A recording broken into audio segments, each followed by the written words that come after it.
สถาบันค้นคว้ากสิกรรมป่าไม้และพัฒนาชนบทเป็นหัวหน่วยวิชาการหนึ่งของกระทรวงเกษตรกรรมและป่าไม้มีฐานะเทียบเท่ากับกรมและมีภาระบทบาทเป็นใจกลางในการจัดตั้งปฏิบัติและคุ้มครองเวียกงานค้นคว้าวิทยาศาสตร์เทคโนโลยีที่มีเป้าหมายเล็งใส่ประกอบส่วนเข้าในการจัดตั้งปฏิบัติเป้าหมายการพัฒนาของรัฐบาลก็คือการปฏิบัติเป้าหมายตามยุทธศาสตร์การพัฒนาของแขนงการเกษตรกรรมและป่าไม้ฮอดปี 2025ด้วยการจัดตั้งปฏิบัติการค้นคว้าเพื่อการพัฒนากสิกรรมป่าไม้และพัฒนาชนบทเพื่อยกสูงสมรรถภาพของการผลิตกสิกรรมที่สามารถค้ำประกันทางด้านเสบียงอาหารและผลิตเป็นสินค้าพร้อมกับคุ้มครองและนำใช้ทรัพยากรธรรมชาติให้มีประสิทธิผลสูงและมีความยืนยง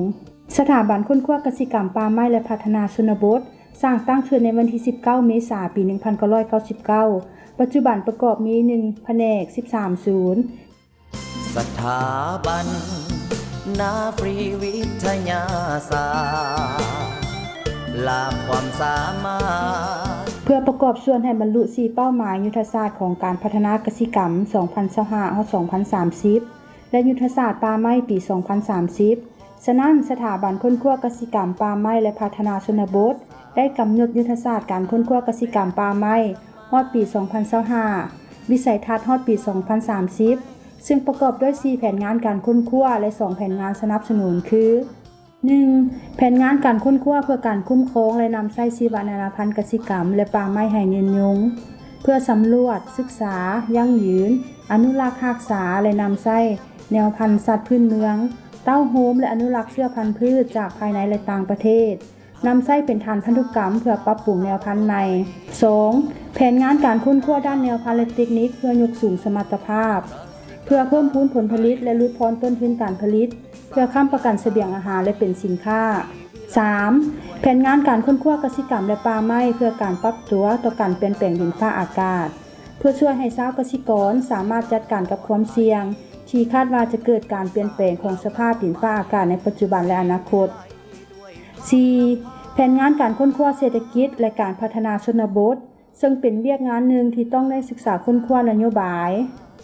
มาตรการและรูปแบบการผลิตแนะใช้ประกอบส่วนลดทอนความทุกข์ยากของชาวเกษตรกรลาวสำหรับ2แผนงานสนับสนุนรวมมี 1. แผนงานสร้างความอาจสามารถและความเข้มแข็งปรับปรุงบุคลากรสร้างโครงสร้างพื้นฐานและสภาพแวดล้อมในการรับใช้การค้นคว้าทดลองโดยหันเป็นทันสมัย 2. แผนงานพัฒนาระบบข้อมูลข่าวสาร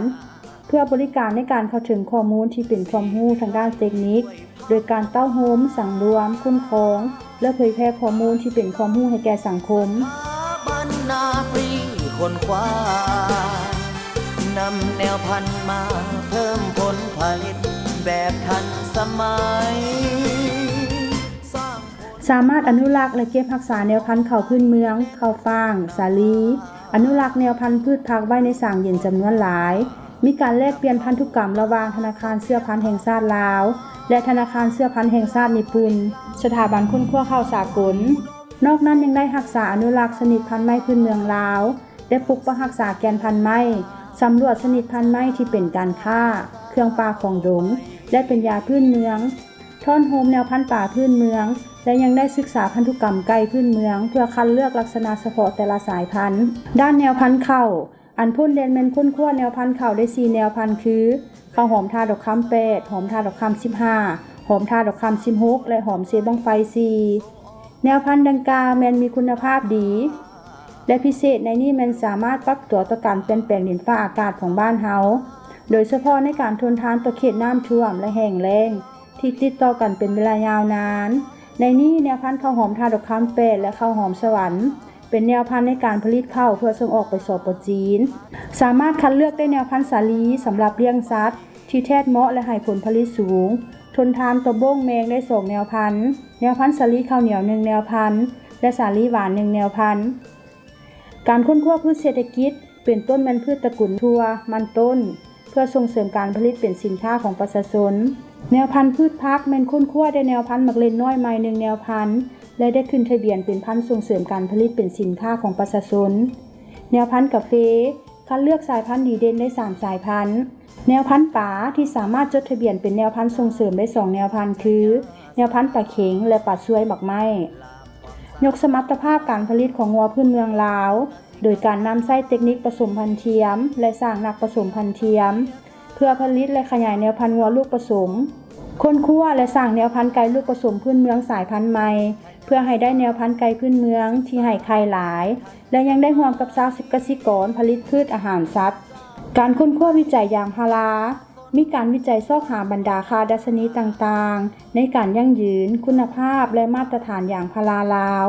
เพื่อเฮ็ดให้การส่งออกยางพาราของลาวมีมาตรฐานตามข้อกำหนดของประเทศนำเข้าเช่นสป.จีนและบรรดาประเทศภาคพื้นสากลและทั้งเป็นการสร้างมูลค่าเพิ่มของยางพาราลาวให้สูงขึ้นเฉพาะเวียกงานการค้นคว้าเศรษฐกิจและพัฒนาชนบทแม้นได้ค้นคว้านโยบายเพื่อสนองข้อมูลและประกอบความคิดเห็นส่องแสงให้แก่ผู้กำหนดนโยบายในระดับต่างๆเพื่อเป็นการปรับปรุงนโยบายสำหรับสุดยู่ส่งเสริมการผลิตกสิกรรมและป่าไม้ศึกษาค้นคว้าเกี่ยวกับการเปลี่ยนแปลงดินฟ้าอากาศต่อกับการผลิตกสิกรรมคือดังนี้ร่วมมือและประสานกับภาคส่วนที่เกี่ยวข้องในการวิเคราะห์และคาดคะเนการมีน้ำในฤดูกาลผลิตเป็นต้นแมนช่วงเริ่มต้นและสิ้นสุดฤดูกาลช่วงที่คาดว่าจะเกิดภัยแห้งแล้งน้ำท่วมเพื่อเป็นข้อมูลในการสร้างคำแนะนำทางอุตุเกษตร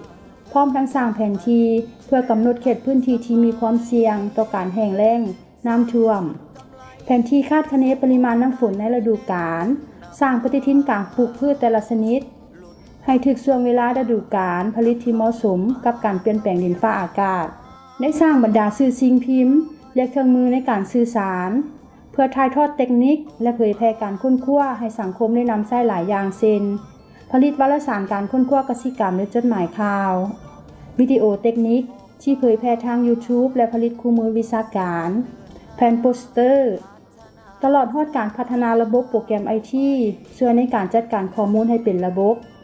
ได้ก่อสร้างความสามารถของบุคลากรพัฒนาวิชาการเฉพาะด้านการปรับปรุงพละบทบาทโครงสร้างการจัดตั้งปรับปรุงกลไกและระเบียบการภายในคุ้มครองติดตามเรื่องงานการค้นคว้านอกนั้นยังได้สร้างความสามารถให้แก่เครือข่ายการค้นคว้าก็คือผู้ร่วมงานของสถาบันค้นคว้ากสิกรรมป่าไม้และพัฒนาชนบทและการขยายผลของการค้นคว้าร่วมกับผู้ประกอบการในระดับศูนย์กลางและท้องถิ่นปรับปรุงและก่อสร้างพื้นฐานโครงสร้างเพื่อรับใช้ในเรื่องงานการค้นคว้าอันสำคัญเป็นต้นแมนธนาคารเสื้อพันธุ์เพื่อเป็นการรักษาแนวพันธุ์ที่มีความหลากหลาย